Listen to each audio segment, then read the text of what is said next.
Olá, irmãos, tudo bem? Vamos iniciar o estudo de hoje. Ficou com um pouco de ruído que eu não percebi. A blusa que eu estava usando arrastou aqui no microfone. E desse problema aí de ruído bem grande que vocês tiveram, né? Então, eu vou regravar a primeira aula. Vou aproveitar e colocar mais conteúdo, né? E nós vamos estudar alguns textos sobre a Bíblia. Primeiramente, né, vamos fazer uma oração. Senhor nosso Deus, nosso Pai, te pedimos que nos ilumine neste dia, tanto eu que estarei dando esse estudo, quanto os nossos irmãos que estão ouvindo, para que a Tua palavra seja exaltada. Nos santifica, perdoa nossos pecados, nos ajude a viver uma vida santa diante de Ti. Em nome de Jesus, amém.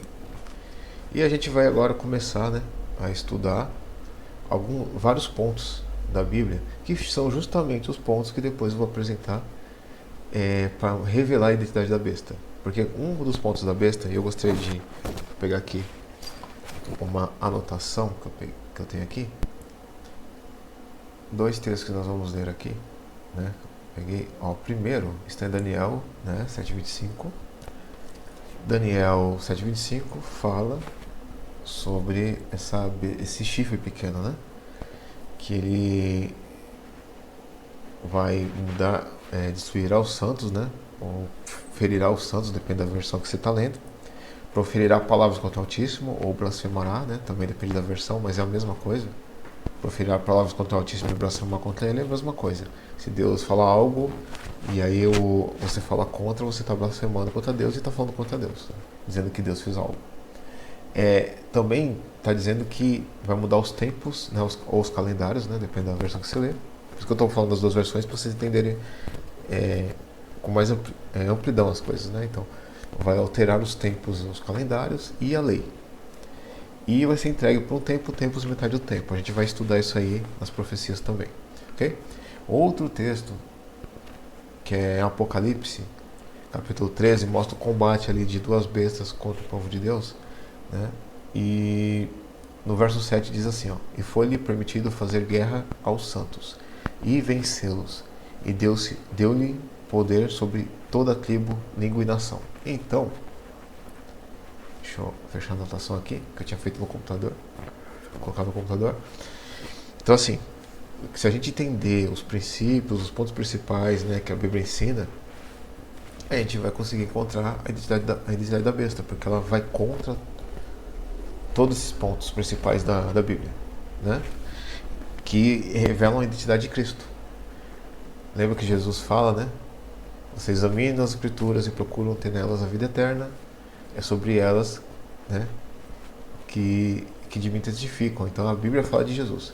Então quando a Bíblia vem com conceitos, princípios, ela fala de Jesus. Então como esse chifre blasfema contra Deus e Cristo é a nossa a máscara que Deus criou para que possamos entendê-lo, né? Deus está numa luz inacessível e Jesus é essa máscara que Deus coloca para poder entendermos quem é Deus. Ele mostra através de um corpo humano, né? O Filho de Deus, através de um corpo humano, mostra o caráter dele e ele também é Deus, assim como o Pai. Então nós temos esse entendimento, mesmo que se possa até dizer limitado de quem é Deus, porque o seu amor é incompreensível, é grande demais para nós, mas pelo menos nós temos uma leve noção de quem é Deus, diante da nossa limitação. Okay? Mas claro, né? Quanto mais relacionamento você vai entender. Mesmo assim, somos criaturas e vamos entender pouco sobre Deus. Mas vamos lá. Como são geralmente conhecidos os sagrados escritos da Bíblia? Aí nós vamos lá para Mateus 21, 42, está assim, Jesus falando: Nunca leste na Escritura, a pedra que os construtores rejeitaram, essa veio a ser a principal, a angular. Eu vou pegar aqui até vou ver se eu encontro aqui uma imagem para poder ficar mais claro para vocês. Isso aqui é uma pedra angular, uma pedra de sustento, tá? De uma estrutura. Aí ela foi colocada com uma pedra de canto de parede, né? Então assim, da mesma forma, como a Bíblia representa Jesus, e Jesus é rejeitado, da mesma forma, deixa eu trocar aqui para mim, da mesma forma a Bíblia é rejeitada. Então, a Bíblia que deveria ser o fundamento nosso, né? a nossa estrutura principal, os nossos ensinos principais, ela é colocada de lado, como só um ponto, um canto de uma casa, né? Às vezes até colocado assim, né? Já vimos em casas, né? A gente já vê em casa, às vezes as pessoas colocam a Bíblia aberta em um verso. Eu já vi bastante Salmo 23, né? Coloca ali a Bíblia aberta em versos, só que ela fica ali, empoeirada, ela não é examinada, não é estudada. E a Bíblia é feita para ser examinada, estudada com calma, né? Analisada os textos, né? Você tem que se aprofundar nos temas. E normalmente ela fica ali, né? Ou ela é lida um verso né, embora eu estou elucidando aqui, né, para a gente poder ampliar, mas é tanta elucidação que a Bíblia, o que está realmente na Bíblia, deixar de lado. Então é isso que eu colocar ali, foi colocado de esquina. Era para ser principal, a estrutura, né, sustentando toda a estrutura, e ia colocar de canto. Bem, então ela tem que ser a nossa regra principal. Se nós somos crentes, né, cremos mesmo, somos cristãos, a gente tem que estudar ela, aprender ela. E ela vai nos fazendo a praticar. Se a gente estudar em espírito, ela vai transformando a gente, vai mudando o nosso jeito de ser. É isso que eu fico maravilhado com isso. Porque o que eu já mudei me dá esperança de mudar mais. E tornar cada vez mais próximo de Deus. Então isso me empolga, porque é o meu sonho, o meu desejo de me tornar um cristão autêntico. E só através de oração, estudo da Bíblia e a prática, né? A prática. Quero que vocês deixem bem claro esse ponto. Tem que estar na nossa convicção, sabe? Essa parte da cabeça aqui é a convicção. E também tem que estar nas nossas ações. Então, o sinal de Deus tem que estar nas duas partes, tá? Não pode estar em um e no outro, tem que estar nos dois. Então, esse é o sinal de Deus, ok? Mas eu vou mostrar na Bíblia depois, tá? Só estou comentando aqui de início para vocês pegarem uma pista. Bem, qual outro título é dado a essa revelação de Deus ao homem? Olha só que Jesus fala em Lucas 8:21. Isso, olha só. Minha mãe e meus irmãos, Jesus estava ensinando as pessoas ali, aí chegou um mensageiro e falou: oh, sua mãe e seus irmãos estão aqui fora. E Jesus fala: minha mãe e os meus irmãos são aqueles que ouvem a palavra de Deus e praticam. Então quem que é família de Cristo? Unidade com Cristo. Está unido com Cristo. É aquele que ouve a palavra, né? Ou lê a palavra e pratica. Então eu posso ser muito bom em decorar versos, saber todos os versos, mas se não tiver prática desses versos, não adianta nada. Agora, da mesma forma, se eu quiser praticar as coisas e não examinar, eu posso até conseguir praticar alguma coisa, mas vai ficar com ruído, porque eu não estou estudando, estou examinando. Então isso torna um vácuo, cria um vácuo, uma diferença entre o que é real, o que a Bíblia realmente ensina, e o que não é real. Ok? Então eu preciso examinar para poder praticar. Eu tenho que saber as instruções do que eu vou fazer. Né? Imagine um corredor que ele começa a correr já disparado. Não segue as instruções de ter um treinamento, de ter um preparo físico. Esse cara, na hora que pegar a maratona, vai se machucar, né? Vai estourar algum nervo ali dele, ele vai se cansar, vai cair, desmaiar. Agora, aquele que corre até o fim, ele está preparado. Então, da mesma forma, as duas coisas têm que estar juntas. Teoria e prática têm que ir andando juntas. Para que você se torne um especialista, assim dizer, né? Se torne um grande atleta de Cristo, né? Vamos lá. Então, como foram dadas as Escrituras? 2 Timóteo 3,16 diz que toda a Bíblia é inspirada. E toda a Bíblia nos alinha, nos guia, né? Nos ajusta. Então, toda a Bíblia é inspirada. Pessoal, sempre abre a Bíblia, 2 Timóteo 3,16. Abram a Bíblia de vocês, pausa o vídeo se necessário. Abram a Bíblia e confiram, tá? Se eu estou falando no contexto. Sempre que alguém estiver ensinando vocês precisam conferir na Bíblia. Ok? As peças têm que se encaixar. Às vezes a pessoa está até de boa intenção querendo se explicar e às vezes pode se equivocar. Ou de má fé mesmo, a pessoa pode estar ensinando coisas que não deveria. Então você precisa examinar. O líder religioso, né? Eu não sou um líder religioso aqui, só sou um leigo ensinando, mas o líder religioso, ele tem a função dele, ele está dedicado àquela função, mas ele é humano. Existem pessoas boas e pessoas ruins. Pessoas boas equivocadas e pessoas ruins com má intenção. Existem pessoas boas que não estão equivocadas. Mas todo ser humano uma hora vai acontecer um equívoco. Nem todo mundo tem dia bons. E cabe a você, membro, leigo, examinar, estudar e inclusive apontar para o pregador, né? Digamos que o pregador vai pregar, ele comete um equívoco, você calmamente chega com ele, conversa, analisa junto a Bíblia, os dois juntos. Não estou falando de opinião pessoal, não concordo que a Bíblia fale isso. Não, não é isso. É assim, eu ouvi de uma forma diferente o que o irmão falou, vamos examinar junto. Se os dois forem humildes, os dois vão encontrar o que a Bíblia realmente ensina. Entendeu? O ponto é esse. É isso que eu falo quando eu falo assim, questionem, não é você empurrar doutrinas que a Bíblia não ensina, tá? Embora eu vá usar algumas vezes o termo herege mais para frente, o termo herege é uma coisa boa, tá? Mas eu vou usar de forma pejorativa. Herege que significa pensar por si próprio.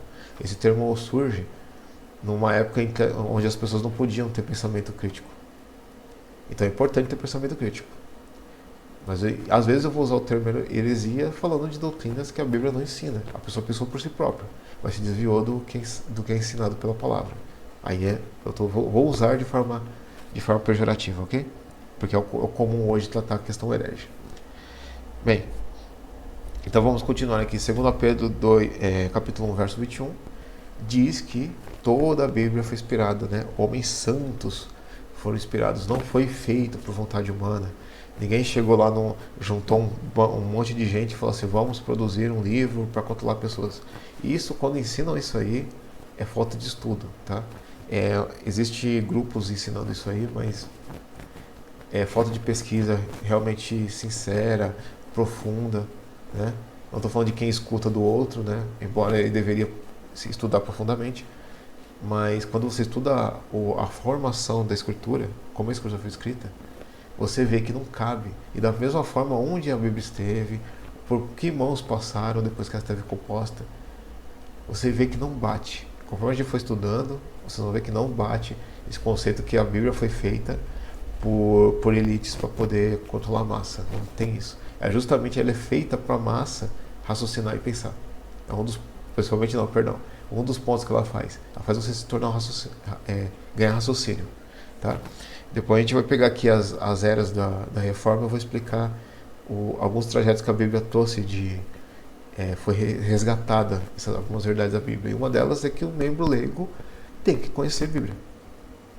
Esse conceito que o membro leigo tem que ficar só ouvindo, não, ele tem que conhecer, ele tem que extrair sozinho, tem que ser treinado a extrair sozinho a palavra, ok? Então toda a Bíblia foi inspirada, ela é inspirada, tudo que está nela é bom para o homem, tudo. Ou ela dá exemplo de pessoas que erraram, Deus deu instrução e ele errou, ou ela vai mostrar exemplo de homens que seguiram. Ela não esconde a falha das pessoas. Quando ela vem nos seus pontos históricos, ela não esconde falha. Nas suas profecias são perfeitas, elas se cumprem com precisão. Mesmo quando parece absurdo que ia se cumprir, se cumpriu. Mesmo quando uma cidade extremamente grande, poderosa, parecendo que nunca ia ser derrubada, ela se torna, as ruínas dela se tornam estrutura para os pescadores secar suas redes. Então, quando a Bíblia fala um negócio, acontece. A profecia é real. Ok? Irmãos, vamos em Atos capítulo 1, 16, né? Irmãos, convinha que se cumprisse a escritura que o Espírito Santo proferiu anteriormente por boca de Davi acerca de Judas, que foi guiado daqueles que prenderam Jesus. Então, o Pedro cita o que aconteceu com Judas, que ele tinha uma profecia. André, mas peraí. Então, quando Deus determina a profecia, aquilo vai acontecer mesmo que a pessoa não quisesse. Mesmo que Judas não quisesse que acontecesse aquilo, ia acontecer. Não, peraí.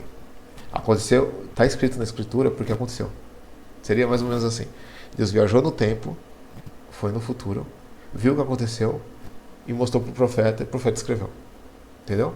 Então, o fato que vai acontecer, Deus registra no passado. Registrou no passado. Então, tudo que aconteceu com Jesus, não foi que Deus determinou. Deus olhou e passou para o profeta. E o profeta registrou. O que vai acontecer ainda, que está ainda para frente, Deus olhou lá no futuro, registrou lá para o profeta lá atrás. A gente lê hoje e às vezes nem entende. Mas quando acontecer, você vai entender. Seria como você estivesse olhando um mapa de uma cidade que você nunca foi e está marcado lá posto de gasolina. Você tem uma noção do que pode ser um posto de gasolina. Mas quando você chega no posto, você realmente enxerga o posto. Você fala, olha, o mapa está certo. A mesma coisa é a profecia. Quando a gente chega, todas as peças fazem sentido. Algumas profecias podem ser interpretadas para frente? Pode. Quando a gente tem elemento suficiente no nosso tempo atual que nos dá as pistas corretas para poder entender a profecia lá na frente. Eu vou lembrar que depois tem um matemático muito famoso, Isaac Newton. Isaac Newton, ele era estudioso da Bíblia e tinha profecias que ele não conseguia entender, porque não tinha elementos, né, no momento ali, no contexto dele, que ele poderia entender. Só que ele deixou uma grande contribuição no seu livro Apocalipse e Daniel, de Isaac Newton. Embora o livro é uma compilação dos seus estudos, de escritos dos seus estudos, né, uma compilação, e nesse livro tem uma parte que ele tenta decifrar uma profecia de Daniel. E ele faz uma pesquisa muito boa diante do que ele tem ali. Ele chegou a fazer viagens, tá, para poder encontrar livros que dessem embasamento histórico para ele. Porque ele percebeu que Daniel era histórico, precisava da história para ser interpretado. Só que Daniel tinha um bloqueio temporal até um determinado tempo que ele não poderia ser entendido completamente. E você vê a angústia de Isaac, porque ele tenta interpretar e não consegue, porque faltam peças. Embora ele já tinha bastante conteúdo, mas faltam peças para ele poder concluir. E eu lembro que em uma parte ele comenta que seria muito feliz quem conseguisse encontrar desbloquear essa profecia, né? A profecia de Daniel. Então vamos lá. Então a profecia algumas profecias só vai entender quando acontecer. Você fala, é disso aqui que a Bíblia está falando. Então Pedro comenta, estava escrito que aconteceu isso com Judas e aconteceu. Profético. Ok? Vamos a 2 Samuel 23, 2, e Davi comenta, né? O Espírito do Senhor fala por meu intermédio, a sua palavra está na minha língua. Olha só, Hebreus capítulo 1, verso 1. Havendo Deus outrora falado muitas vezes, de muitas maneiras, pelos pais, os profetas. Então assim, e pelos profetas, né? Então assim, Deus vai trabalhando com muita gente. Ele vai juntando. Por que isso? A mentalidade de Deus é extremamente gigante. Ele sabe tudo, ele conhece tudo, não existe segredo para ele. Para ele revelar uma coisa oculta para nós, das suas coisas ocultas, quando ele quer revelar, que é importante para ele revelar, que tem coisas que ele tem que guardar para ele, porque se nós não podemos suportar, ou não é interessante, nesse momento aqui que é o ponto de decisão de salvação, que nós estamos num processo para descobrir tudo sobre Deus e sermos salvos, nosso consciente, nossa vida, nossa existência, ser salvo para aceitar completamente a Cristo. Então, nesse processo de crescimento, né, que nós nos tornamos adultos espirituais, estamos nos tornando adultos espirituais, nós precisamos ter acesso a algumas coisas ocultas de Deus. Para que ele possa revelar, ele usa os profetas. Então, ele pega um profeta boiadeiro, um profeta advogado, um profeta rei, um profeta pastor, e ele vai pegar aquele contexto, Deus vai dar uma inspiração para ele, vai colocar na sua mente a inspiração, e através dessa inspiração que ele tem, Deus externa o que ele está querendo. Se surge um profeta que já tem conhecimento prévio de algumas coisas, por exemplo, Daniel, ele já tinha conhecimento de alguns textos bíblicos, né? Quando ele tem a sua revelação. Então Deus dá um conteúdo maior, com elementos maiores. Só que quando nós pegamos João já entra junto todos os profetas que Daniel tinha estudado, mais Daniel, e completa em Apocalipse a revelação sobre o tempo do fim que tem em Daniel. Então a coisa vai ampliando, vai crescendo. Então nós temos assim, é como se nós tivéssemos em Moisés a estrutura, só que é pequenininha, a revelação, e vai crescendo, aumentando. Vai ganhando corpo, conforme vai aumentando os profetas, os salmos, né? Conforme a gente vai vendo a história do povo judeu, aceitando ou não a Deus, né? E vai vendo a corrupção do ser humano diante do que Deus fala, e aqueles que aceitam, a verdade vai crescendo e aumentando. E você vai ganhando conteúdo sobre um tema, ou sobre todo o tema. Quando chega em Jesus, ganha sentido, né? Porque Jesus dá sentido em Mateus 5,17. Ele diz que ele não ia destruir a lei, mas é cumprir, esse cumprir é completar, dar sentido, mostrar realmente como é que é o negócio. E depois ele começa a explicar realmente, né? Lembra que ele fala? Se você está escrito que se você adulterar com uma mulher, você é réu de juízo. Mas eu digo que se você só olhar para a mulher e desejar, você já adulterou com ela. Então ele dá um sentido. O negócio é bem mais profundo do que somente ação. É quem você é. Você precisa ser transformado, mudar. Então é muito mais do que só fazer. Não é só nas mãos, tem que estar aqui. E também não é só que eu aceito a Cristo, mas não vivo, né? Não estou atuando. Então não tem que estar as duas partes, ok? Olha, dando dica de novo. Vamos lá. Com que propósito foi escritas as Escrituras? Romanos 15:4. Pois tudo quanto outrora foi escrito, para nosso ensino foi escrito. Foi para quê? Para nosso ensino. A fim de que, pela paciência e pela consolação das Escrituras, tenhamos esperança. Então, vamos voltar a 2 Timóteo 3,16. Toda a Escritura é inspirada por Deus e útil para o ensino, repreensão, para correção, educação e justiça. Ok, e qual foi o objetivo de Deus de dar a Escritura? A fim de que todo homem seja perfeito. E perfeitamente habilitado para toda obra. Então, ela é um manual de instruções para nos ensinar. Em Jó 23:12, né? Tem o comentário de Jó a respeito da palavra de Deus. Do mandamento de seus lábios nunca me separei. Escondi no meu íntimo as palavras da sua boca. Então nós temos aqui que Jó dava esse valor. E como que Deus descreve Jó? Se a gente pegar lá no começo de Jó, quando os filhos de Deus estavam reunidos, aparece Satanás. Satanás diz que é dono da terra, né? Eu estou lá rodeando, né, medindo e rodeando a terra. Ele estava naquela linguagem ali da época que foi escrito Jó, né, quando Moisés escreveu Jó, aquilo significa que eu estou marcando território. Quando alguém compra o terreno, a pessoa não vai lá e bota as estacas, faz a medição do terreno e bota as estacas, ele está marcando território. Satanás estava marcando território, a terra é meu território. Aí Deus fala, peraí, mas você viu meu servo Jó? Quando Deus fala isso, ele está provocando o Satanás. Jó é meu servo, então a terra não é só seu território. Tem gente ainda me servindo, tem gente me adorando de verdade, de coração. Então Jó fala que ele escondeu o que ele conhecia de Deus naquele momento dele, né, naquele contexto dele, ele conhecia sobre Deus e ele guardou no coração. E você vê, né, que inclusive ele sacrificava, né, pedindo perdão pelos filhos. Se ia acontecer deles fazerem alguma coisa errada, Senhor, eu estou oferecendo sacrifício. Então, diante do que ele conhecia, ele era fiel. Só que Jó tem uma transformação, né? Durante o livro de Jó, que ele passa por aquele teste, né? Satanás coloca um teste para Deus, vamos ver se ele é bom mesmo, se você tira tudo dele. E aí ele fica doente, tudo. Vocês conhecem a história, assim, quem não conhece, recomendo que leia. E no final ele conhece Deus face a face. Deus se apresenta para ele, Deus questiona, transforma ele em mente, né? E depois Deus se apresenta a ele. E no final Jó até se torna, né, um intermediador, né? Ele ora pelos amigos, para que Deus perdoe os amigos dele. Deus podia perdoar de frente, pede perdão para mim. Não, ele fala, Jó vai orar por vocês e eu vou perdoar vocês. É muito interessante, porque Deus fala assim, Jó vai me representar. Bem, vamos lá. Como Jesus mostrou que ele era o Messias. Olha só, Jesus podia falar assim, acredita que eu sou o Messias e ponto. Eu estou curando aqui, estou fazendo os negócios aqui, só tem que acreditar, né? Eu vou fazer milagre, vocês acreditam no milagre aí que eu sou o Messias. O que ele fez? Lucas 24:27. E começando por Moisés, discorrendo todos os profetas, expunha-lhes a seu respeito o que constava em todas as Escrituras. Então Jesus percorreu a Bíblia. Nós estamos fazendo isso agora, estamos percorrendo a Bíblia para falar da Bíblia. Jesus, quando foi explicar sobre eles, seu Messias, ele percorreu toda a Escritura que estava pronta até aquele momento, né? Porque eles tinham, até aquele momento, eles tinham assim, o que a gente chama hoje de Antigo Testamento, né?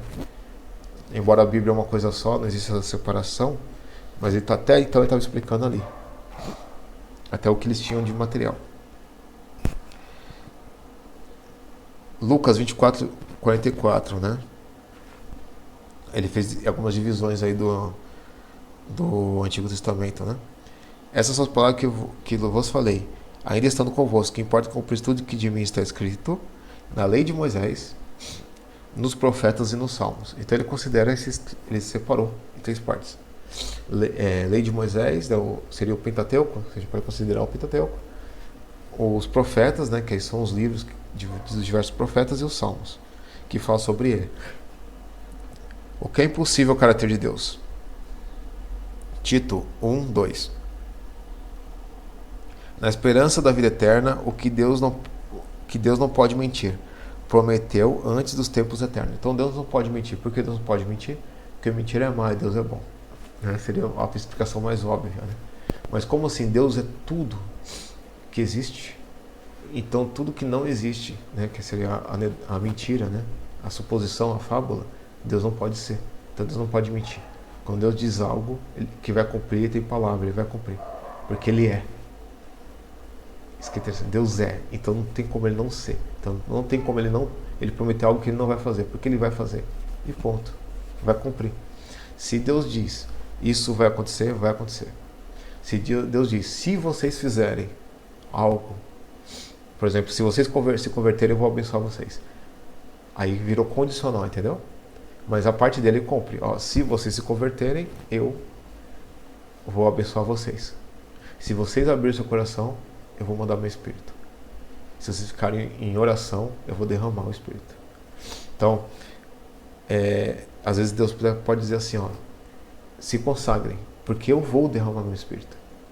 Não está tão claro, mas existe uma condição. Porque se ele está falando, se preparem, que eu vou derramar meu Espírito, o Espírito vai ser derramado, você estando preparado ou não. Então, se você não estiver preparado, você não recebe. Entendeu? Existe uma condição ali. Então, análise com calma no texto é importante para poder entender onde é condicional, onde não é.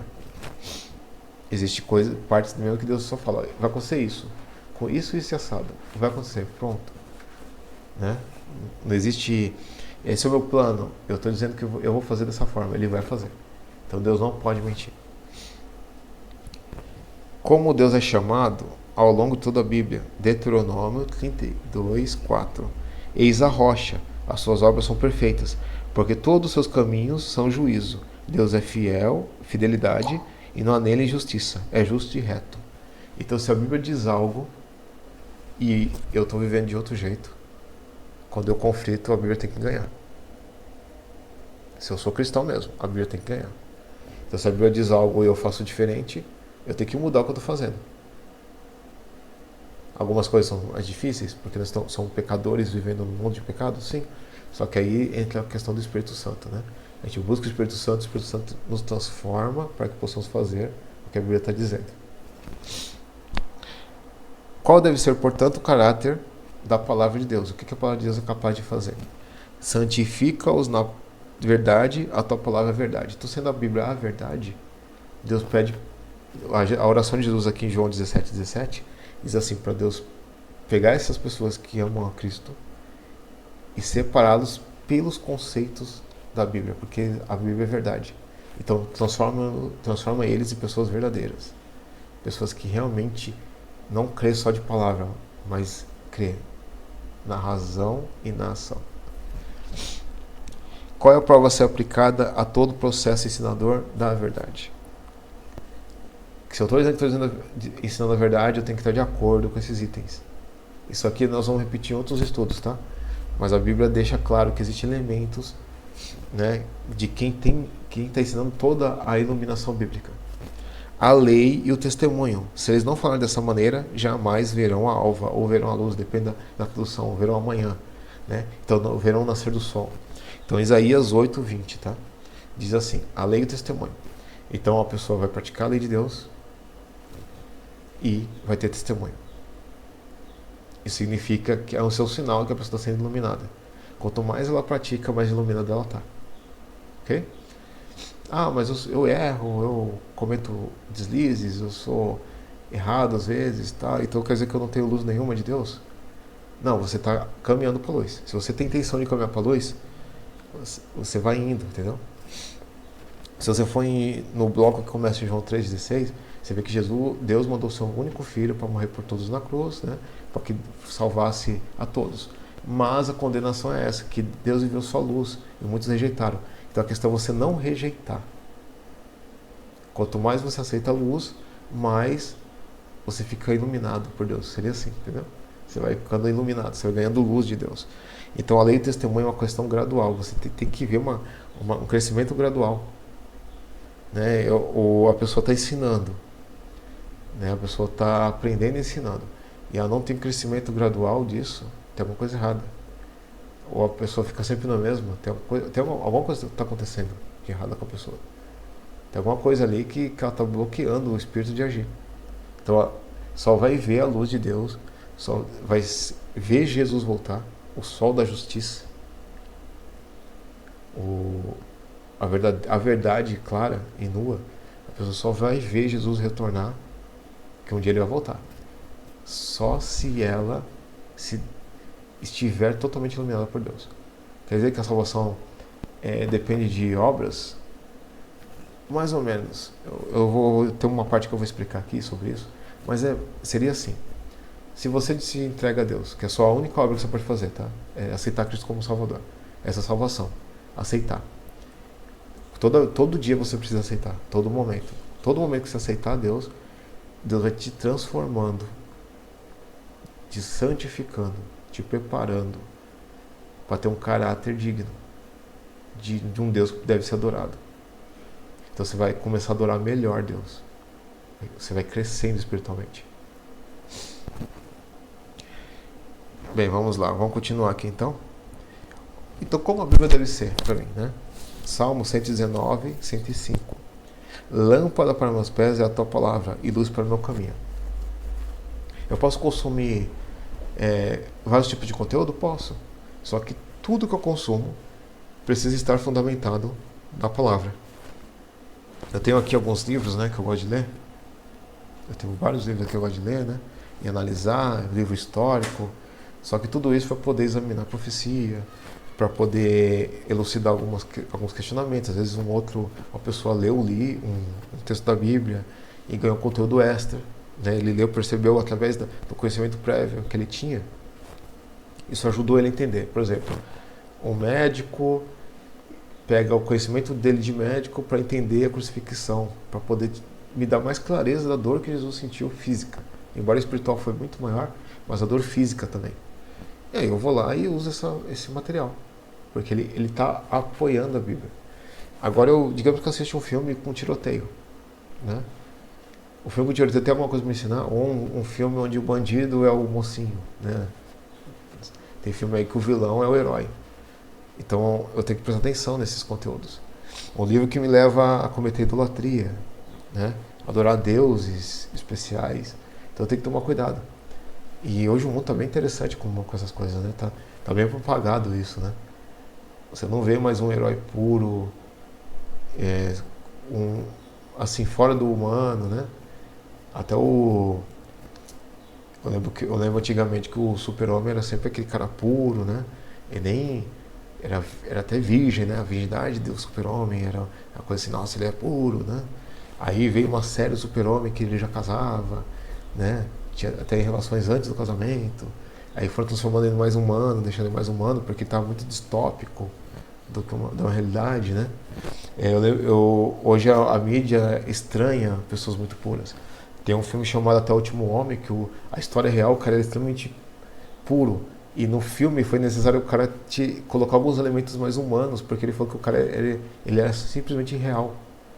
Ele entrevistou a pessoa real, né, que é o principal da história, e entrevistou pessoas que conviveram com ele, tanto fora do exército quanto no exército. E eles falavam que o cara era irreal. E o roteirista falou que tive que fazer modificações, porque era inaceitável no cinema uma pessoa tão pura. Porque o ser humano, ele quer deuses que se pareçam com ele. E o Deus bíblico, e quem segue o Deus bíblico, ele se torna irreal para o mundo. Ele se torna algo louco, né? A loucura de Deus a sanidade de Deus é loucura para o mundo, e a loucura do mundo é sanidade para Deus. É invertido, né? O mundo acha as coisas de Deus é insana. E as pessoas que seguem a Deus parecem insanas, loucas. Não que você vai ser um maluco de bater a cabeça na parede, né? Mas as coisas que você vai fazer, às vezes, não vai fazer sentido para o mundo. vai ser estranho, sabe? Mas como? Hã? Por que ele fez isso? Por que ele se colocou na frente de um desconhecido para tomar um tiro? Aconteceu isso há um tempo atrás aí com um rapazinho, né? Na escola. Ele se colocou na frente dos coleguinhas para tomar um tiro na frente. Porque entrou dois terroristas dentro das... Eu vou chamar de terrorista porque foi um ato terrorista. Entraram na escola, começaram a dar tiro. O rapaz se colocou na frente. Então, assim, é estranho. Faz sentido. O ato que ele fez. Bem, vamos continuar. Até que ponto Deus agradeceu sua palavra? Vamos lá para Salmo 138, verso 2. Pois magnificaste acima de tudo o teu nome e a tua palavra. Então o nome de Deus está acima de tudo e a sua palavra também. O que ele diz, né? Que está registrado na Bíblia. O que nós temos de base, tá? Eu não vou excluir um autor que pega um livro, escreve um livro sobre Deus, né? As experiências que teve sobre Deus. Eu não vou excluir isso. Mas ele tem que ter base bíblica, entendeu? Então assim, ele está falando da Bíblia? Ele está levando para a Bíblia? Esse conhecimento dele, a experiência dele está levando para a Bíblia? Amém, perfeito. Eu vou absorver o livro. Ah, mas ele está falando contra. Tá, então se ele está falando contra, eu devo deixar de lado. Posso até tomar conhecimento do que ele está falando, mas aquele conhecimento não me encaixa na minha vida. Da mesma forma, eu estou falando de livro, mas filmes, música, a gente tem que saber fazer esse filtro, tá? Todo tipo de mídia que a gente consumir, a gente tem que ter sabedoria para poder absorver. Vamos continuar então. Onde se acha a verdadeira poesia da vida? Esse é bonito, hein? Salmo 119, 5:4. Os seus decretos são movidos dos meus cânticos, na minha casa da minha peregrinação. O que quer dizer esse texto aqui? Na expressão de Davi, toda a expressão de Davi vinha dos decretos de Deus. Que seria a sua lei, os seus mandamentos, né? Tudo que Deus ensina, tudo que Deus passa pelos profetas. Então isso é o que saía de Davi, do seu coração. Né? A boca fala que o coração está cheio. Então Davi expressava o que sentia de Deus por causa dos decretos de Deus. Ele foi transformado, né, pelos decretos de Deus. Bem, e por quanto tempo vai durar a palavra, a Bíblia? Por quanto tempo dura a palavra de Deus? Isaías 40, verso 8. Seca-se a erva, cai sua flor. Né, as coisas morrem, né? O tempo passa. Mas a palavra de nosso Deus permanece eternamente. Quem lembra daquela musiquinha lá da poupança Bamerindos, né? O tempo passa, o tempo voa, mas a poupança Bamerindos permanece numa boa, né? Acabou o Bamerindos, né? Acabou o banco, né? Mas a palavra de Deus não acaba, ela vai permanecer para sempre. Foi o livro mais perseguido da história, o livro mais contestado da história. Criam histórias, né? Há um tempo atrás tinha muito crítico falando que assim, não, a Bíblia foi adulterada. Aí vem os escritos do Mar Morto, são descobertos os escritos do Mar Morto e provam que está tudo igual ao que era desde sempre. As cópias não sofreram alterações. E eu vou falar dos escritos do Mar Morto em breve, tá? Porque é muito interessante essa questão. A Bíblia está comprovadamente correta, sem alteração. Os pequenos pontos que nós vamos pegar aqui, que nós vemos falhas de copista, né? Tem pequenas falhas de copista, por exemplo, um copista diz assim, eu peguei o animal de carga. Aí outro copista acaba escrevendo, eu peguei o burro. Aí você acaba encontrando esse tipo de diferencinha. Mas não existe, o contexto tá inteiro. É totalmente perfeito. É muito interessante. Passará o céu e a terra, minhas palavras, porém não passarão. Jesus faz uma menção a Isaías 48, lá em Mateus 24, 35. Ok? Então hoje, a gente tem esse conceito, a lição de hoje, né? Deixa eu até ver o tempo que levou. Levou bastante tempo já. Então a lição de hoje é essa. A Bíblia foi feita para ser estudada. Você precisa conhecer ela, os princípios. E você viu que a gente pegou aqui Isaías 28, 10 e aplicou. Texto após texto falando do mesmo tema. A gente foi, ampliou, pegou as raízes, volta para o centro de novo, né? Eu fui expandindo e voltando, sempre se mantendo central no tema. Você precisa fazer isso quando for estudar qualquer tema bíblico. Infelizmente, na história, aconteceu um evento que Daniel fala, e Apocalipse também vai citar, que a Bíblia foi jogada por terra. A importância de estudar a Bíblia foi colocada por terra. A importância de que todos conhecessem a palavra foi colocada por terra. Não só uma vez, mas em 2 vezes, eu posso dizer, em estratégias diferentes. Já tentaram tirar a Bíblia da mão do povo.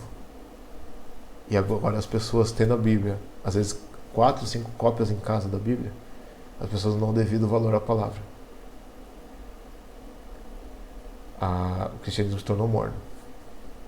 Assim como o período de Laodiceia previu na profecia. Nós vamos ver esses períodos em breve também. Mas a Bíblia não foi tirada da casa, a Bíblia foi tirada do coração. Há muitas vezes, né, e isso me assusta muito, eu já vi a Bíblia ser tirada dentro da igreja. Estava lá aberta, mas ela não era lida, não era explicada. As pessoas simplesmente liam o Salmo 23 e não eram levadas a conhecer o pastor do Salmo. Então, uma coisa é conhecer a teoria, outra coisa é conhecer a prática. E outra coisa é estar totalmente alheio a tudo. E isso que nós vemos hoje. Não sei se vocês sabem, mas boa parte do cristianismo, boa parte dos cristãos, pega a Bíblia só quando está no culto. Não se dá nem o trabalho de ler um verso, que seria o rascunho que se deve ser feito com a Bíblia. A Bíblia deve ser examinada profundamente, com calma, com atenção, coração, consagração, para ela poder nos transformar. Que nós possamos nos tornar novamente protestantes, defendendo a ideia, tá? Não é protestante de sair na rua aí, que nem algumas pessoas estão fazendo. Não estou criticando política, estou falando de pessoas que protestam aí, tal, pintam o rosto com palavras de ódio, né? Não é disso que eu estou falando.